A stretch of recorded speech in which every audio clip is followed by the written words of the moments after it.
अस्सलामुअलैकुम। मैं हूँ राव शहरियार और आप देख रहे हैं हमारा यूट्यूब चैनल गपशप विद राव। मौजूद हैं हम सेंट्रल लंदन में। एरिया है हालबन और स्ट्रीट है रेड लाइन। आज बराह रास्त लंदन से आप तक मालूमात लेकर पहुँचे हैं। हमारे साथ जो शख्सियत मौजूद हैं उनका नाम है हाफिज़ अब्बास। और हाफिज़ अब्बास पाकिस्तान में लाहौर हाई कोर्ट में 7 ईयर्स तक कानून की प्रैक्टिस करते रहे हैं। उसके अलावा 8 ईयर्स का इनका टीचिंग एक्सपीरियंस है, पंजाब यूनिवर्सिटी में पढ़ाते रहे हैं और यहाँ लंदन में हायर एजुकेशन के हसूल के लिए मौजूद हैं। तो हम जानते हैं हाफिज़ साहब से उनके लंदन में एक्सपीरियंसेस और इनसे जानेंगे कि क्या स्टूडेंट्स को पाकिस्तान में से यहाँ आना चाहिए और यहाँ आके क्या जॉब्स करनी चाहिए, कौन सी डिग्रीज उनके लिए ज़्यादा फ़ायदेमंद रहेगी फ्यूचर में भी, और उसके अलावा यहाँ पे जॉब मार्केट कैसी है, किन किन मुश्किलात का सामना है। तो सबसे पहले हाफिज़ साहब से बात करते हैं। हाफिज़ साहब कैसे हैं आप? जी अस्सलाम वालेकुम। मैं अल्हम्दुलिल्लाह ठीक। आपका बहुत शुक्रिया, आपने टाइम दिया। एक्चुअली जो आप बात कर रहे थे कि लंदन में स्टूडेंट्स को आना चाहिए या क्या करना चाहिए, देखें यहाँ पे दो तरह के स्टूडेंट्स आते हैं। एक वो स्टूडेंट आता है स्पेशली हमारे कंट्रीज जो पाकिस्तान इंडिया से, एक वो स्टूडेंट आता है जिसकी बड़ी पढ़ाई की लगन होगी कि मैंने अपनी स्टडी के लिए जाना है, जिसमें प्रोफेशनल स्टडीज़ हो सकती हैं। फॉर एग्जांपल कोई बीपीटीसी के लिए आ रहा है, कोई बार के लिए आ रहा है, या कोई इंजीनियरिंग के लिए आ रहा है, कोई कंप्यूटर साइंसेज के लिए आ रहा है। एक वो पोर्शन है, लेकिन वो लिमिटेड पोर्शन है जो कि इस चीज़ के लिए आना चाहते हैं कि हमने वहाँ पे आके प्रॉपरली स्टडी करनी है और then after the completion of the study we will serve the country और whatever they want to earn the money और लाइक समथिंग। दूसरी टाइप वो स्टूडेंट की है जो कि एज अ गेट वे यहाँ पे आना चाहते हैं और उसके बाद यूरोप में जाना चाहते हैं, या यहाँ पे वो सेटलमेंट के चांसेस चाहते हैं या अर्निंग चाहते हैं। उनकी तादाद परसेंटेज ज़्यादा है, ठीक है। अब जो स्टूडेंट प्योर स्टडी के लिए आ रहा है उसको तो किसी चीज़ का प्रॉब्लम नहीं है, उसने तो प्रॉपरली स्टडी करनी है और स्टडी करने के बाद वापस जाना है या यहाँ पे सर्व करना है, जो भी है। लेकिन जो स्टूडेंट आ रहे हैं ना यहाँ पे अर्निंग के लिए, या जो स्टूडेंट सेटलमेंट के लिए आ रहे हैं, उनको अब ज़रा थोड़ा सोच समझ के आना चाहिए, क्योंकि अब जो इन्वायरमेंट है वो टोटली थोड़ा चेंज हो रहा है, ठीक है। अब टैक्सेस के हवाले से, आपके इमिग्रेंट्स के हवाले से, इमिग्रेशन रूल्स के हवाले से, दूसरे तीसरे इन सारे मसाइल को ज़्यादा हो गए हैं मसाइल। तो लिहाजा अब स्टूडेंट्स को थोड़ा सोच के आना चाहिए। सोच के आने का मतलब ये है कि स्टूडेंट को प्रेपरेशन करके आना चाहिए। अभी भी ये नहीं कहा जा सकता कि यूके की लैंड अपॉर्चुनिटी से भरी नहीं है, भरी है। अपॉर्चुनिटीज़ बेतहाशा हैं, लेकिन एक चीज़ आप जेहन में रखें, किसी नलायक के लिए कोई अपॉर्चुनिटी नहीं होती। अगर कोई नलायक होगा तो उसके लिए कोई अपॉर्चुनिटी नहीं है। लिहाजा जो अपना नलायकपन है ना सर, अगर तो वो ख़त्म कर आए और उसको कन्वर्ट कर लें किसी स्किल के अंदर, तो फिर यूके की लैंड बहुत अच्छी लैंड है। यहाँ पे आपको अपॉर्चुनिटीज़ भी मिलेंगी, सेटलमेंट भी होगी, पैसे भी कमाएंगे, सब कुछ हो सकता है। हमारे पाकिस्तान से जो आते हैं नॉर्मली उनका ये होता है कि यार एक दफ़ा उसे पहुँचिए, कर लांगे। This is totally wrong approach. ये अप्रोच सबसे रॉन्ग है। वहाँ से अपनी पूरी प्रेपरेशन करके आएँ, कोई ना कोई स्किल सीख के आएँ, देन यहाँ पे आएँ, अपनी स्टडी भी साथ साथ करें जिस वीज़ा के ऊपर है, और उसके साथ साथ फिर आप अपना यहाँ पे सेटलमेंट, थोड़ी लॉन्ग है, थोड़ी मेहनत तलब है, एफर्ट तलब है, लेकिन end of the day settlement हो जाती है, आप अर्न भी कर सकते हैं। अच्छा, डिस्कशन को मजीद आगे बढ़ाते हैं। हाफिज़ साहब ये बताएं कि सपोज करें कि एक लेमैन, एक स्टूडेंट है, वो बरतानिया पहुंचा है, ठीक है। उसके बाद उसे 5 to 6 स्टेप्स, कौन से ऐसे स्टेप्स लेने हैं कि उसका टाइम भी बच जाए और वो स्टडी में इन्वॉल्व हो जाए और जॉब में भी इन्वॉल्व हो जाए। एक स्टूडेंट है, उसने अभी वो पहुंचा है यूके में, तो क्या एनआई और ये सब कुछ इसके बारे में बताएं, जिस तरह अकोमोडेशन, ये कौन कौन से 3 से 4 स्टेप्स उसे करने हैं। जी देखें, सबसे पहली बात, जब कोई पाकिस्तान से स्पेशली जब कोई यूके आता है, कोई नॉर्मली कोई ना कोई किसी का जानने वाला, कोई दूर दराज इस तरह की सिचुएशन होती है। सबसे पहली बात ये कि कोशिश करें वहाँ से किसी से इन कांटेक्ट होके हैं, ताकि कम अज़ कम आपको कोई रिसीव कर ले या कोई अकोमोडेशन का कोई अरेंज कर ले।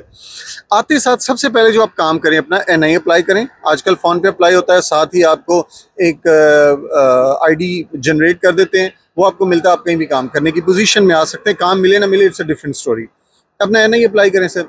उसके साथ फौरी तौर पे अपना एक फ़ोटो आईडी अप्लाई करें, डीवीएलए का प्रोविजनल लाइसेंस अप्लाई करें, ठीक है। तीसरे नंबर पे बैंक अकाउंट ओपन करवाएं, जीपी रजिस्टर्ड करवाएं, ठीक है। देन आप अपनी जो आपकी रजिस्ट्रेशन है यूनिवर्सिटी की, उस डेट के अकॉर्डिंगली रजिस्ट्रेशन करवाएं, ठीक है। चाहे इस काम से पहले हो या बाद में हो, इन लाइसेंस और बैंक बैंक वगैरह के जो अकाउंट्स हैं, ठीक है। वहाँ से आप अपना लेटर लें बैंक अकाउंट के लिए, अकोमोडेशन के लिए, ईच एंड एवरीथिंग।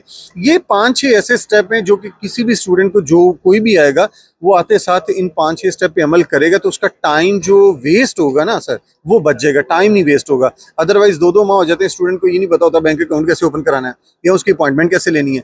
ये चीज़ें थोड़ी सी, अब तो डिजिटलाइजेशन का दौर है, थोड़ा पाकिस्तान से थोड़ी सर्च आउट करके आए, यूट्यूब पे देख लें, थोड़ा आपके चैनल को ऑब्जर्व कर लें, वहाँ पे सारी इन्फॉर्मेशन पड़ी है, वो थोड़ा सा देख लें, वहाँ से आप उनको इन्फॉर्मेशन मिल जाएगी कि जाते साथ क्या करना है, कैसे करना है, आसानी होगी, उनके लिए टाइम बच जाएगा उनका।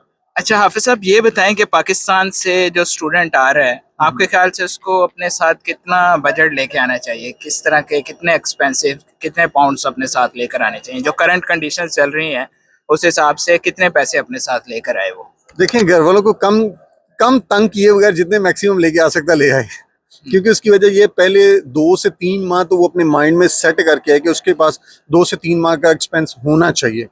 Accommodation, living expense, travel expense, food expense, सारे उसके पास 3 माह के होने ये चाहिए। बहुत अहम पॉइंट है कि 2 से 3 माह का एक्सपेंस साथ लेकर आना है आपने, अपना सिक्योर करना है। बिल्कुल, ये सोच कुछ लोगों की होती है, बस मैं वहाँ पहुंच जाते मैं इंज कर दूंगा। सर जी, कुछ भी नहीं होना, दरख्तों पे पैसे लगे होंगे, मैं तोड़ता रहूंगा। ऐसा कुछ भी नहीं होगा। लिहाजा सबसे पहले अपना 3 माह का एक्सपेंस अपने साथ लेकर आए।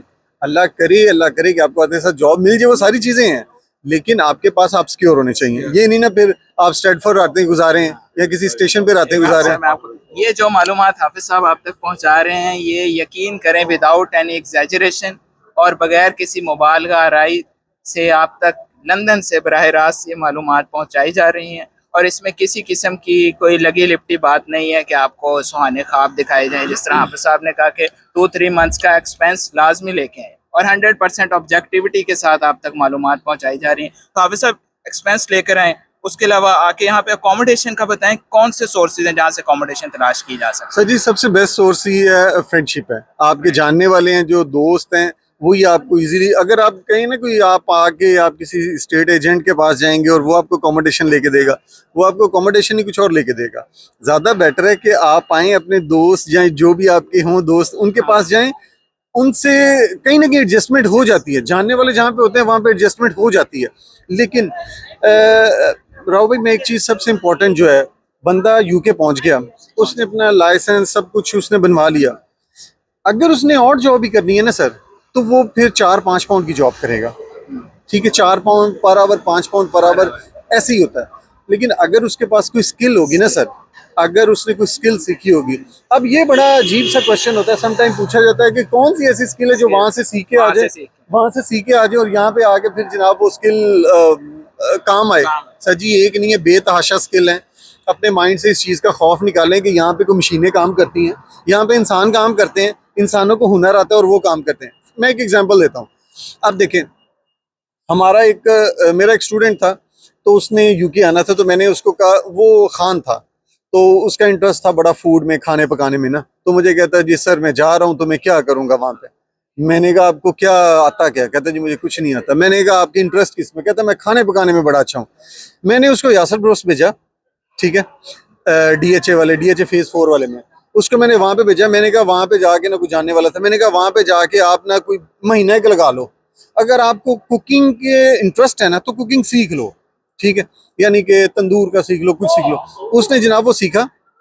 ये मेरा खुद का ज़ाती एक्सपीरियंस है। वो 25 फरवरी 2023 को यूके में एंटर हुआ है। वही बंदा 26 फरवरी 2023 को अगले दिन वो पे के ऊपर काम कर रहा था, सिर्फ इसलिए कि उसको एक काम आता था, ठीक है। और जहां पे वो काम कर रहा था, वो उसकी बड़ी रिस्पेक्ट करते थे कि यार इसको काम बहुत अच्छा आता है। अब बात ये है कि कोई भी काम, आप ये समझते हैं कि आपको गाड़ियों के काम में कोई इंटरेस्ट है, इलेक्ट्रॉनिक्स के काम में कोई इंटरेस्ट है, जिस काम में इंटरेस्ट है उसका कोई थोड़ा बहुत कम से कम 50-60% सीख है, ना हो ले आए। यहाँ पे आके अगर सिक्योरिटी करनी है या जहाँ पे आके कोई और काम ही करना है, सर जी वो टफ होता है। वो नो डाउट अच्छे काम है, लोग करते हैं, लेकिन उसमें फिर टाइम लगता है, फिर अपने लाइसेंस फ्यूचर प्रोस्पेक्ट्स नहीं है ना, फ्यूचर प्रोस्पेक्ट नहीं है। और वैसे भी राव साहब, उसमें तकरीबन 3 माह आपको स्टे करना पड़ेगा, फिर काम स्टार्ट होगा। और अगर आपके पास स्किल है तो आप विद इन भी काम कर सकते हैं। अच्छा हाफिज साहब, एक और क्वेश्चन स्टूडेंट बहुत पूछते हैं कि जो यूनिवर्सिटी फी है जी जी, वो कितने % सबमिट करवा के आनी चाहिए, फुल करवा के आनी चाहिए, 90%, 70, कितने %? क्योंकि करंट जो जॉब सैचुरेशन है या जॉब मार्केट जितनी कंपेटिटिव हो चुकी है क्या स्टूडेंट्स अपनी फ़ी अर्न करके यहाँ पे कर सकते हैं? कुछ फ़ी के बारे में भी बताएं। सर जी, जो फीस अर्न करके जमा करवाने का है मामला, वो बहुत ही टफ है। आप ये समझ लें कि देखिए, एक्सेप्शन हमेशा होती है कि ये किसी के dark pass, and harsh realities हैं जो आप तक पहुँचाई जा रही हैं। देखें, जो एक्सेप्शंस होती हैं, समटाइम आपका बहुत अच्छा कहीं काम या आपके बहुत अच्छी जॉब होगी है तो आप वो कर सकते हैं, कुछ ना कुछ पोर्शन एक फीस का पे कर सकते हैं। लेकिन अगर आप ये सोचेंगे कि आपने वहाँ से 40% जमा करवाई या 60% यहाँ पे आके अर्न करके जमा करवाएंगे, ये टोटल रॉन्ग है। ऐसा ना करें। कोशिश करें जितनी आपके लिए आसानी से पाकिस्तान में मैक्सिमम फी जमा करवाई जा सकती है, मैक्सिमम करवा दें। 80% करवा सकते हैं, 90% करवा सकते हैं। देखें, आप यहाँ पे अर्निंग के लिए आ रहे हैं तो फिर आपने यहाँ पे अगर आते साथ पैसे कमा लिए तो आप ज़ाया थोड़ी नहीं करेंगे। आप कम अज कम, आपके ऊपर वो मेंटली बर्डन नहीं होगा, ओए होए फीस जमा करवानी, यूनिवर्सिटी की कॉलें आ रही हैं, ईमेल आ रही है, वो कह रहे हैं हम वीज़ा स्ट्रक कर देंगे, ये कर देंगे। आपके ऊपर वो बर्डन नहीं होगा।